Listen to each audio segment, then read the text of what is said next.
Assalamualaikum warahmatullahi wabarakatuh. Bismillahirrahmanirrahim. Alhamdulillahi rabbil alamin. Wassalatu wassalamu ala asyrafil anbiya'i wal mursalin Sayyidina Muhammad wa ala alihi wa sahbihi ajma'in. Subhanaka la ilma lana illa ma 'allamtana innaka antal alimul hakim. Wa la hawla wa la quwwata illa billahil aliyyil azim. Allahumma inna nas'aluka ilman nafi'a wa nas'aluka rizqan tayyiba wa nas'aluka amalan mutaqabbala. Allahumma inna na'udzubika min ilmin la yanfa' wa qalbin la yakhsha' wa amalin la yurfa' wa du'a'in la yusma'.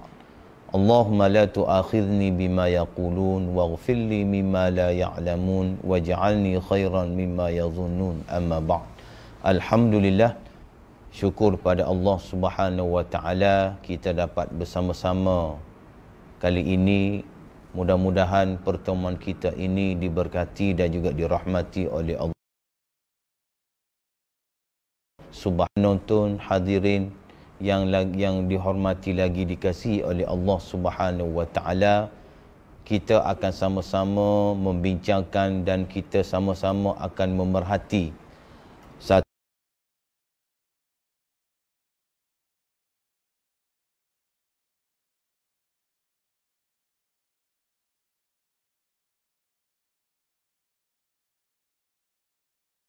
penonton yang dirahmati lagi dikasihi oleh Allah Subhanahu wa taala.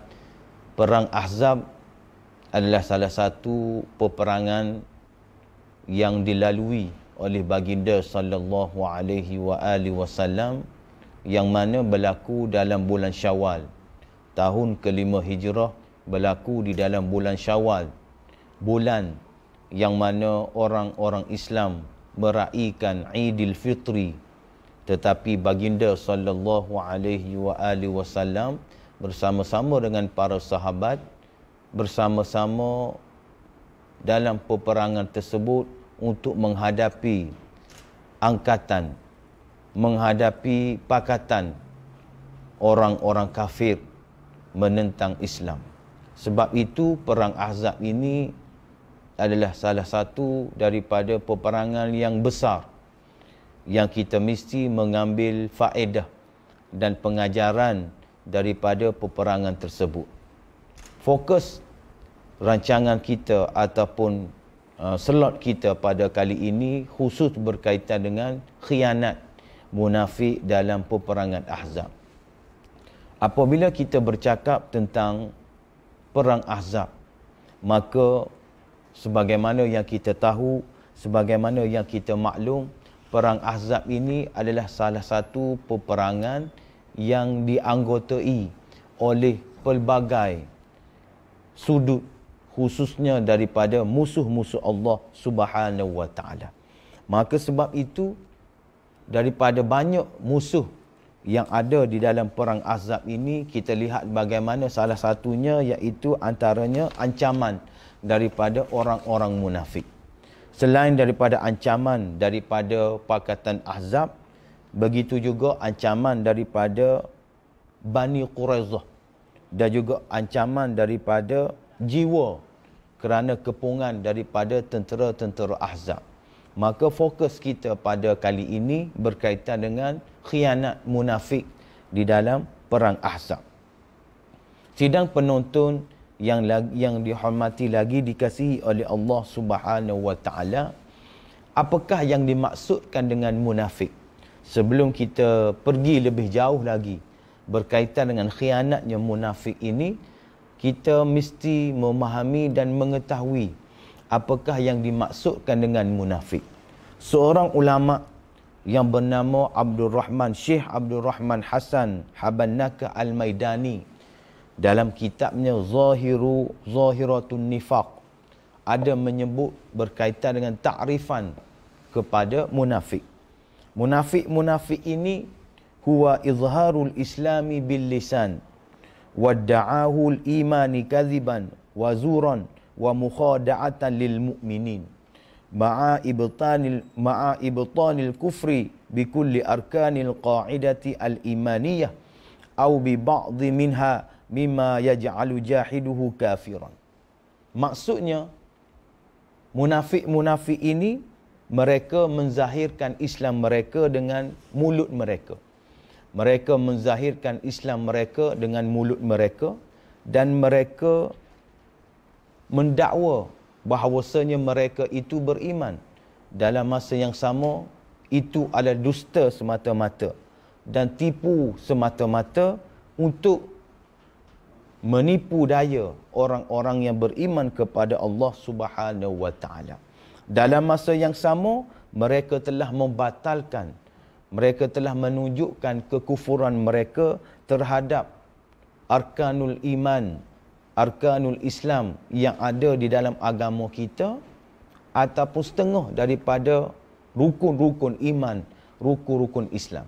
Itu adalah munafik, iaitu zahir mereka, mereka beriman kepada Allah Subhanahu wa taala dengan mulut mereka, tetapi dalam hati mereka, mereka tidak meletakkan iman itu di dalam hati mereka. Ini adalah takrifan berkaitan dengan munafik. Maka munafik ini adalah musuh yang tersembunyi. Musuh yang tersembunyi yang berada di kalangan orang-orang Islam yang sangat berbahaya. Maka sebab itu kita sebagai orang yang beriman kepada Allah Subhanahu wa taala tidak dapat tidak kita mesti berhati-hati dengan golongan-golongan ini, dan kita mesti mengenali sifat dan cara dan tindakan mereka, bagaimana mereka nak menghancurkan Islam itu sendiri dan hendak memporak-porandakan orang-orang yang beriman kepada Allah Subhanahu wa taala. Berkaitan dengan munafik dalam perang Ahzab ini, kita boleh rujuk cerita perang Ahzab ini dalam suratul Ahzab. Walaupun dalam ayat-ayat yang lain, walaupun dalam surah-surah yang lain ada menceritakan tentang perang Ahzab, tetapi kita fokus perbincangan kita dalam suratul Ahzab. Nama dah Al-Ahzab, maka ianya lebih baik untuk kita tumpukan ayat-ayat yang ada di dalam surah tersebut. Apabila kita membuka tafsir Munir karangan almarhum Dr. Wabah Zuhaili berkenaan dengan suratul Ahzab ini, almarhum Dr. Wabah Zuhaili telah membahagikan kepada 5 bahagian berkaitan dengan perang Ahzab. Kita boleh lihat dalam surah tersebut, peperangan Ahzab ini bermula daripada ayat yang ke-9 hingga ayat yang ke-27. Bermula dari 9 ayat hingga ke-27 ayat tersebut, almarhum Dr. Wabah Zuhaili telah membahagikan kepada 5 bahagian. Bahagian yang pertama iaitu gambaran bagaimana berlakunya perang Ahzab, iaitu bermula daripada ayat yang ke-9 hingga ayat yang ke-11. Yang kedua, pengorbanan dan kepercayaan orang-orang yang beriman kepada Allah, kepada janji Allah Ta'ala dan juga Rasul, bermula daripada ayat yang ke-22 hingga ayat ke-24. Yang ketiga, mauqif orang-orang munafik dan orang-orang Yahudi terhadap orang-orang Islam itu bermula daripada ayat yang ke-12 hingga ayat yang ke-21. Bahagian yang keempat, pertolongan Allah Subhanahu wa taala kepada orang-orang yang beriman kepada Allah dan juga kekalahan orang-orang kafir, iaitu pada ayat yang ke-25, dan bahagian yang terakhir, pengajaran dan pembalasan kepada Yahudi Bani Quraizah bermula daripada ayat yang ke-26 hingga ayat yang ke-27. Maka fokus kita, perbincangan kita pada kali ini iaitu pada ayat yang ke-22, ayat yang ke-12 hingga ayat yang ke-25. Khusus kerana perbincangan kita berkaitan dengan khianat munafik kepada orang-orang yang beriman kepada Allah dalam perang Ahzab. Ayat yang ke-12, kita lihat bagaimana Allah Subhanahu wa taala menyebut di dalam suratul Ahzab. Kita lihat bagaimana Allah Taala menyebut, wa idh yaqulul munafiquna wallazina fi qulubihim marad ma wa'adana Allah wa rasuluhu illa ghurura. Itu ayat yang ke-12 yang bermaksud, dan lagi masa itulah masa bagaimana orang-orang munafik dan orang-orang yang tidak sihat, yang mempunyai penyakit di dalam hati mereka, yang mana tidak kuat hati, tidak kuat iman mereka, mereka berkata, Allah Ta'ala dan Rasulnya tidak menjanjikan kepada kita melainkan perkara yang memperdayakan sahaja. Kita lihat bagaimana Allah Ta'ala menyebut khianatnya orang munafik dalam perang Ahzab. Apabila berlakunya peperangan Ahzab, orang-orang munafik dia bagi tahu kepada penduduk-penduduk Madinah bahawasanya apa yang dijanjikan oleh Allah Ta'ala, apa yang dijanjikan oleh Rasul itu adalah gurur, adalah menipu belaka, tak betul belaka. Jangan kamu percaya dengan janji Allah, janji Rasul, janji Muhammad. Jangan kamu percaya kepada mereka, kerana itu adalah janji yang tidak betul, janji yang dusta. Maka kita jangan bersama-sama dengan Nabi, jangan bersama-sama dengan Rasul di dalam peperangan Ahzab. Ini khianat mereka. Khianat orang munafik yang berada dalam kota Madinah Al-Munawwarah. Apabila berlakunya peperangan Ahzab, jangan kamu bersama-sama dengan Muhammad, jangan kamu percaya kepada Allah, jangan percaya kepada Muhammad, kerana itu adalah tipu semata-mata. Dalam tafsir menyebut, kita lihat bagaimana kalimah ini, ma wa'adanallahu wa rasuluh illa ghurura, telah diungkapkan oleh seorang munafik yang bernama Mu'attab bin Qushair. Mu'attab bin Qushair ini mengikut riwayat daripada Ibnu Ishaq.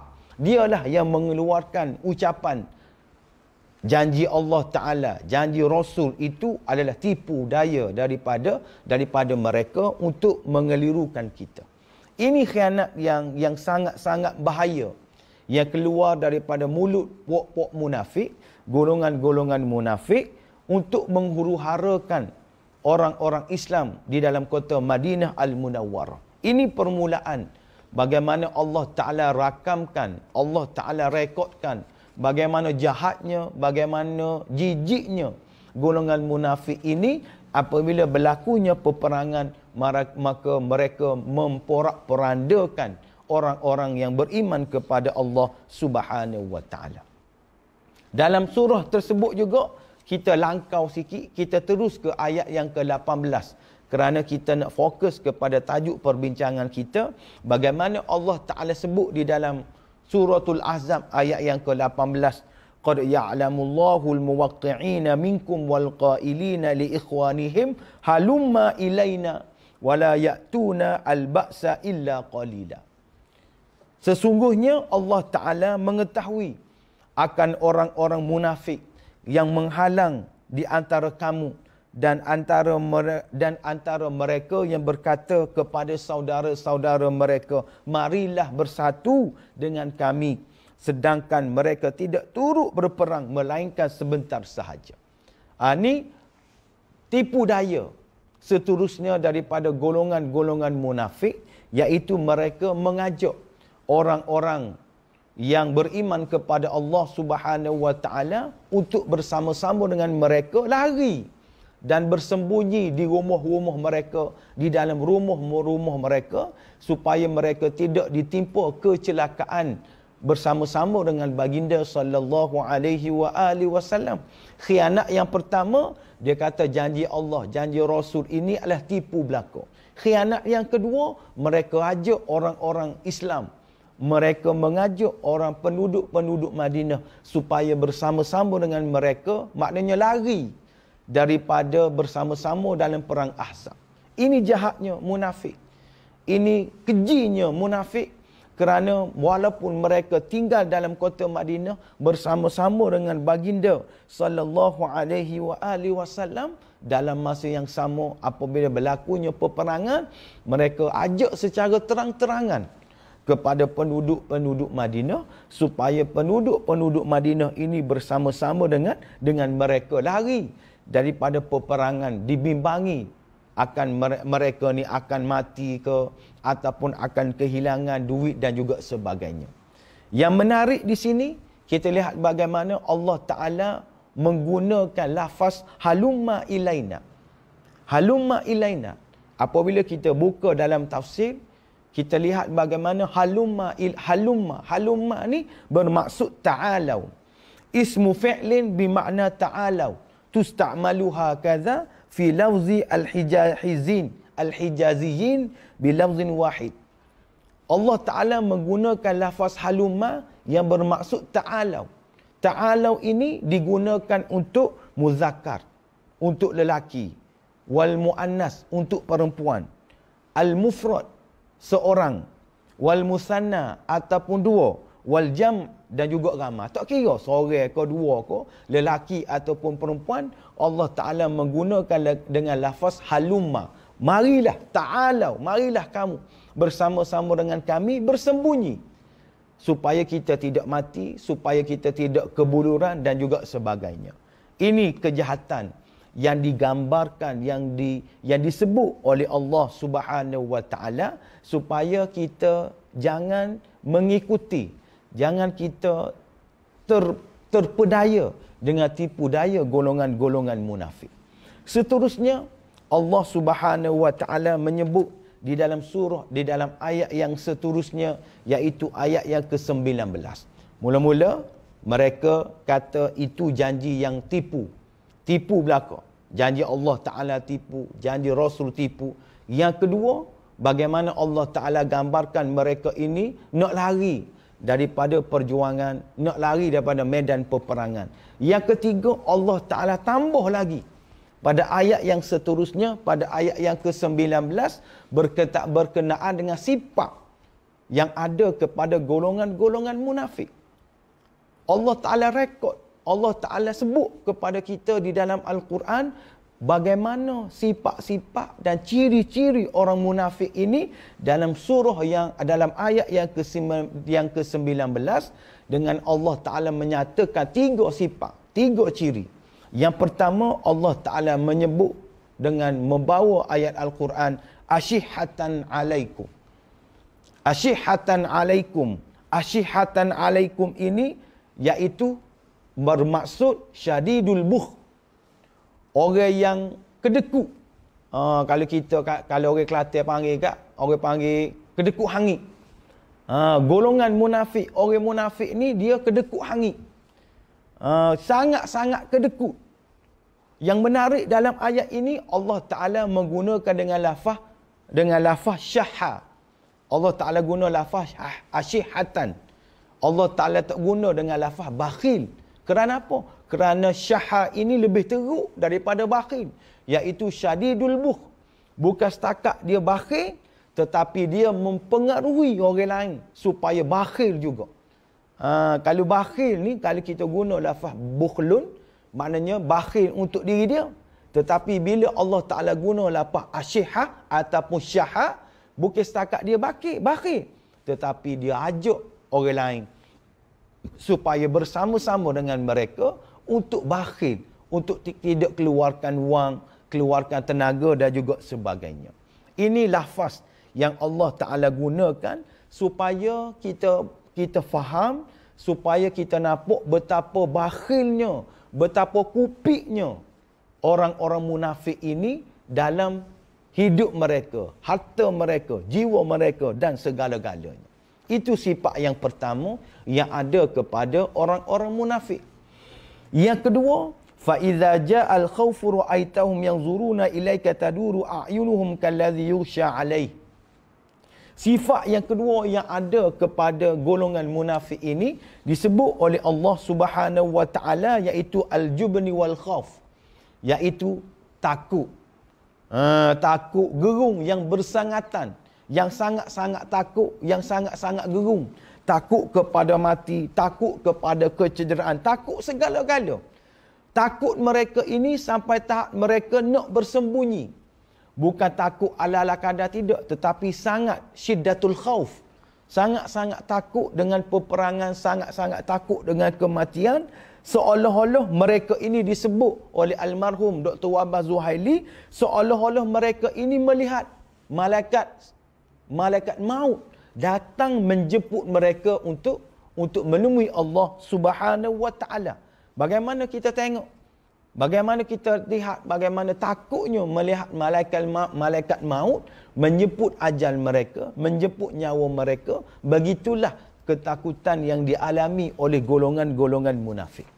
Dan sifat yang ketiga yang disebut oleh Allah Subhanahu wa taala, fa iza dhahabal khaufu salaqukum bi alsinatin hidad.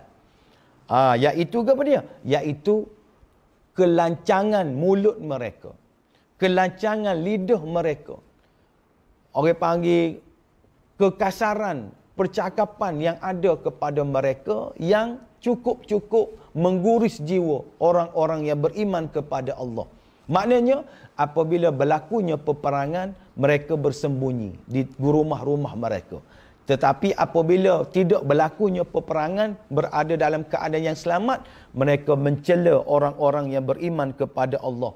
Mereka mengata orang-orang yang beriman kepada Allah Subhanahu wa taala, sehingga mana digambarkan kata-kata mereka itu dalam tafsir bagaimana bi'al sinatin hadid, dengan ucapan-ucapan mereka ini, iaitu ucapan yang jarihatun lin nufus, mencari, menyebabkan jiwa orang-orang yang beriman ini cedera, menyebabkan jiwa orang yang beriman ini sakit, seolah-olah kasuyuf wasakakin, seolah-olah ucapan mereka itu seperti pisau yang menghiris dada-dada orang yang beriman kepada Allah Subhanahu wa taala. Ini adalah sifat-sifat jahat yang ada kepada golongan-golongan munafik, yang kita mesti berhati-hati dengan golongan ini. Dan inilah khianat yang berterusan daripada golongan-golongan munafik kepada orang-orang yang beriman kepada Allah Subhanahu wa taala. Begitu juga kita lihat ayat yang seterusnya, kita lihat bagaimana khianat orang-orang munafik ini, sebagaimana yang saya sebutkan di awal tadi, berbeza dengan keadaan orang-orang yang beriman kepada Allah Subhanahu wa taala. Sangat-sangat berbeza dengan keadaan orang yang beriman kepada Allah taala apabila Allah taala menyebut walamma ra'al mu'minuna al-ahzab qalu hadza ma wa'adana Allah wa rasuluhu wa sadaqallahu wa rasuluhu wa ma zadahum illa imanan wa taslima. Ini perbezaan yang ada kepada orang-orang yang beriman kepada Allah Subhanahu wa taala apabila Allah taala gambarkan keadaan orang yang beriman, iaitu apabila orang-orang yang beriman melihat tentera-tentera Ahzab, mereka pun berkata, inilah yang telah dijanjikan oleh Allah taala dan juga Rasulnya kepada kami, dan benarlah apa yang dijanjikan oleh Allah taala dan juga Rasulnya. Dan angkatan tentera musuh yang mereka lihat itu, iaitu tentera Ahzab itu, tidak memberi sebarang kesan pun kepada mereka, melainkan mereka menambahkan keimanan mereka dan penyerahan mereka terhadap Allah Subhanahu wa taala. Maknanya orang yang beriman kepada Allah Subhanahu wa taala, mereka tidak takut. Bahkan iman mereka bertambah, keyakinan mereka bertambah kepada Allah, kepada Rasul, kepada agama Islam itu sendiri. Iman mereka semakin bertambah, semakin kuat. Dan apa yang penting disebut oleh almarhum Dr. Wabah Zuhaili, wa'tiqadan jaziman inna nasra min indillahi ta'ala ba'da an yattakhidhal ibadu al-asbab. Keyakinan, i'tiqad yang jazim, i'tiqad yang putus, yang ada di hati orang-orang yang beriman kepada Allah, sesungguhnya kemenangan itu di sisi Allah Subhanahu wa taala. Maknanya apa yang berlaku kepada orang-orang yang beriman, apa yang berlaku kepada agama Islam pada hari ini, apa yang berlaku kepada pejuang-pejuang agama Islam pada hari ini, kuk mana-mana pun Allah Subhanahu wa taala akan membalas balasan mereka dengan balasan yang teruk. Dan apa yang penting, orang yang beriman kepada Allah, mereka kena yakin dan juga percaya pada suatu hari nanti Allah Subhanahu wa taala akan memberi kemenangan kepada orang-orang yang beriman kepada Allah Subhanahu wa taala. Dan jangan sesekali kamu ragu terhadap kemenangan yang Allah taala akan anugerahkan kepada kamu, sebagaimana ayat yang terakhir, liyajziyallahu as-sadiqina bisidqihim wa yu'adzibal munafiqina in syaa'a aw yatuba 'alaihim innallaha kana ghafurur rahima. Dan pada masa itu kita lihat bagaimana Allah Subhanahu wa taala membalas balasan kepada orang-orang yang benar, iaitu dengan kebenaran mereka Allah taala akan memberi kemenangan kepada orang-orang yang beriman kepada Allah. Dalam masa yang sama wa yu'adzibal munafiqin, dan Allah taala akan mengazab orang-orang munafik dengan apa yang telah mereka lakukan kepada agama mereka, kepada nabi mereka dan juga kepada Allah Subhanahu wa taala. Dan kita lihat bagaimana dalam perang Ahzab Allah taala memberi kemenangan kepada orang-orang yang beriman kepada Allah Subhanahu wa taala. Allah taala memberi kemenangan yang besar kepada orang-orang yang beriman kepada Allah Subhanahu wa taala di dalam perang Ahzab. Tetapi bagi golongan-golongan munafik, Allah Ta'ala telah membatalkan amalan-amalan mereka. Allah Ta'ala telah menghumbankan mereka ke dalam neraka Jahannam. Wal'iyadzabillahi min zalik. Dan kesudahan mereka tidak lain tidak bukan mereka mendapat kehinaan, mereka mendapat kecelakaan di dunia dan juga di akhirat. Maka sebab itu sidang hadirin yang dihormati lagi dikasihi oleh Allah Subhanahu wa taala, bagaimana kita lihat kemuncak daripada perang Ahzab ini, kita lihat bagaimana Imam Ibnu Ishaq ada menyebut, ada meriwayatkan satu kata-kata daripada baginda sallallahu alaihi wasallam apabila tentera-tentera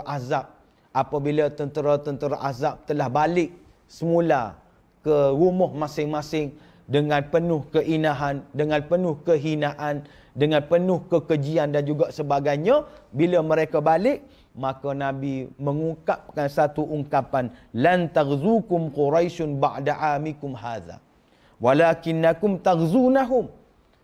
Tidak akan selama-lamanya orang-orang Quraisy, kafir Quraisy tidak akan memerangi kamu selepas pada ini.